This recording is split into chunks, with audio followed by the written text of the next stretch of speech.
Olá, irmãos e irmãs, muito bem-vindos a mais um momento de meditação do Santo Evangelho com o Padre Luciano de Almeida, hoje segunda-feira, dia 22 de abril, quarta semana do tempo da Páscoa, e eu quero te convidar a tomar em mãos a palavra e a meditá-la comigo. Palavra essa que está no Evangelho de João, capítulo 10, versículos de 1 a 10. Naquele tempo disse Jesus: em verdade vos digo, quem não entra no redil das ovelhas pela porta, mas sobe por outro lugar, é ladrão e assaltante. Quem entra pela porta é o pastor das ovelhas. A esse o porteiro abre e as ovelhas escutam a sua voz. Ele chama as ovelhas pelo nome e as conduz para fora. E depois de fazer sair todas as que são suas, caminha à sua frente e as ovelhas o seguem porque conhecem a sua voz. Mas não seguem um estranho, antes fogem dele, porque não conhecem a voz dos estranhos. Jesus contou-lhes esta parábola, mas eles não entenderam o que ele queria dizer.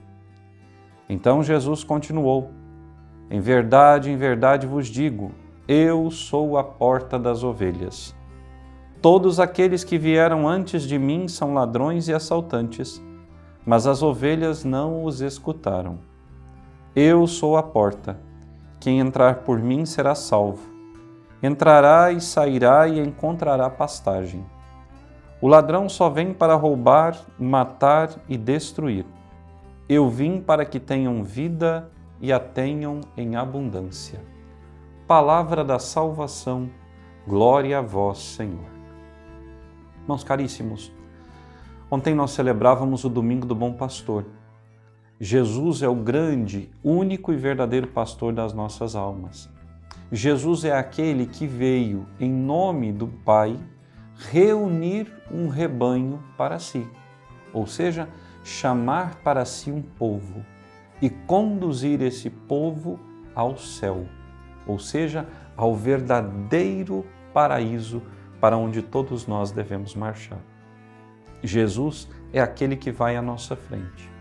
O redil para o qual o Senhor nos encaminha nesta vida e desta vida nos encaminhará para a eternidade é a sua igreja. E é justamente na comunidade que o Senhor nos reúne para nos preparar e fortalecer para a caminhada que nós teremos daqui para a eternidade. É muito bonito, muito profundo, quando nós entendemos Jesus como o guia das nossas almas, ou seja, como o pastor da nossa vida, ou seja, aquele que vai dando a direção, aquele que vai mostrando o caminho, aquele que vai tirando da estrada os obstáculos, aquele que vai nos defendendo contra os perigos, aquele que não tem outra intenção que não seja o nosso bem-estar.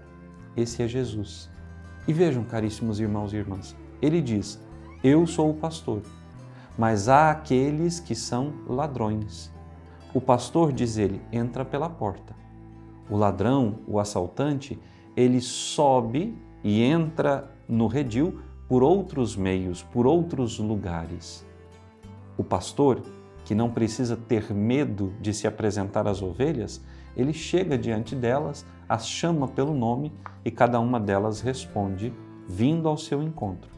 Esse é Jesus, aquele que nos conhece pelo nome. Ora, é tão bonito quando nós fazemos a experiência da vida comunitária, de uma paróquia, de um movimento, de um grupo, enfim, de uma associação de fiéis, em que aquele que preside, ou seja, aquele que conduz o grupo, aquele que está na função de pastor, nos chama pelo nome. Quando nós ouvimos alguém nos chamar pelo nome, alguém que tem essa posição de comando, aquele que conduz a nossa vida, nós nos sentimos importantes, nós nos sentimos amados, nos sentimos valorizados. É tão bonito quando a gente chega na porta da igreja e o sacerdote conhece a todos nós pelo nome, chama cada um de nós pelo nome, pergunta-nos como estão os nossos, se em casa tudo vai bem, se estamos com saúde, como está o trabalho, enfim, se preocupa conosco. O pastor verdadeiro é aquele que conhece o seu rebanho. é aquele que sabe a necessidade de cada uma de suas ovelhas. Aqui, na vida da igreja, há diferentes formas de pastoreio. Há o pastoreio dos sacerdotes em comunhão com o seu bispo e o Santo Padre, há o pastoreio dos superiores das ordens religiosas, há o pastoreio dos nossos coordenadores de movimentos e pastorais, há o pastoreio de pais e mães dentro das suas casas para com os seus filhos. Todos nós, numa medida ou noutra, somos pastores de almas e nós temos responsabilidade por essas almas que o Senhor nos confiou. Eu, como sacerdote, devo conduzir o povo que Deus me confiou, seja pela direção espiritual, seja pelo aconselhamento, seja, enfim, até mesmo numa confissão sacramental ou na participação na Santa Missa, para um encontro verdadeiro com o Senhor. Nas comunidades religiosas, os superiores das casas devem conduzir os seus irmãos a uma perfeição de vida. Em casa, você, pai e mãe, devem conduzir seus filhos para uma vida responsável, consciente, fervorosa, que os conduza à eternidade. Aliás, todos nós que ocupamos a função de pastores devemos ter no coração e na mente este objetivo da nossa missão: conduzir homens e mulheres para Deus. Ora, Jesus diz que todos os que vieram antes dele eram ladrões e assaltantes e que as ovelhas não reconheceram a sua voz.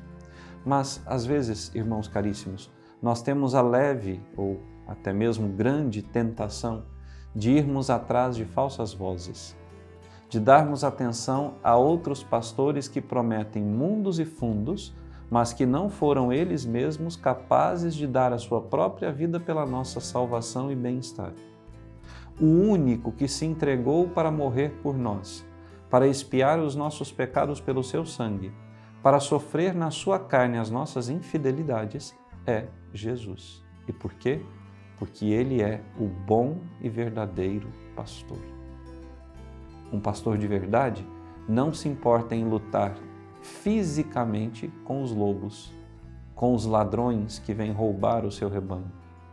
Ele não se importa de sair ferido, desde que as suas ovelhas estejam bem. Um verdadeiro pastor é aquele que sai campo afora para buscar a ovelha que se perdeu.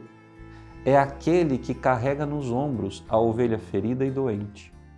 E, caríssimos, neste tempo e ao longo de toda a história, somente um deu a nós este exemplo, e é Jesus. Nós estamos celebrando a Páscoa, a maior de todas as nossas festas, e nós devemos, nesse tempo da Páscoa, suplicar a Jesus, o bom pastor, aquele que morreu e ressuscitou por nós, que Ele nos dê essa graça de sermos conduzidos ao céu por Ele. Ele quer, nós precisamos querer. E o que o Senhor quer? Vida em abundância para cada um de nós. Eu vim para que tenham a vida e a tenham em abundância, ou seja, plenamente. Ter vida plena e abundante significa herdar o reino dos céus, ou seja, a vida eterna. A vida eterna precisa iniciar neste mundo. Precisamos nos esforçar para, desde já, vivenciarmos, ainda que de modo muito imperfeito, aquilo que um dia, de forma perfeita, nós vivenciaremos no céu.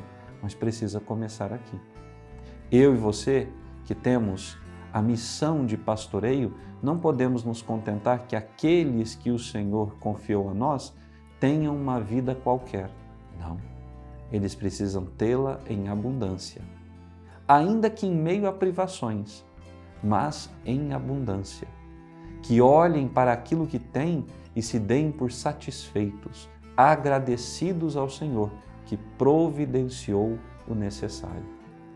Se o pastor é capaz de mostrar isso ao seu rebanho, o rebanho imitará as suas ações. O rebanho terá a sua conduta. O rebanho pensará como pensa o seu pastor. Então peçamos a Jesus essa graça, nós que recebemos de Deus esse chamado, essa vocação de guiarmos homens e mulheres, que nós sejamos exemplos de vida plena e de vida abundante, mas vida que só pode ser plena e abundante em Jesus. Mas você podia se perguntar, Padre, mas eu ainda não tenho essa função de pastoreio. Eu sou um jovem, sou uma criança, ou já passei da idade de assumir alguma função. Mas todos nós somos chamados a testemunhar o Cristo ressuscitado. Portanto, todos nós temos essa função de pastoreio, porque nós, de um modo ou de outro, devemos levar homens e mulheres para o encontro com Jesus e encaminhá-los para o céu. Que Deus te abençoe e até amanhã.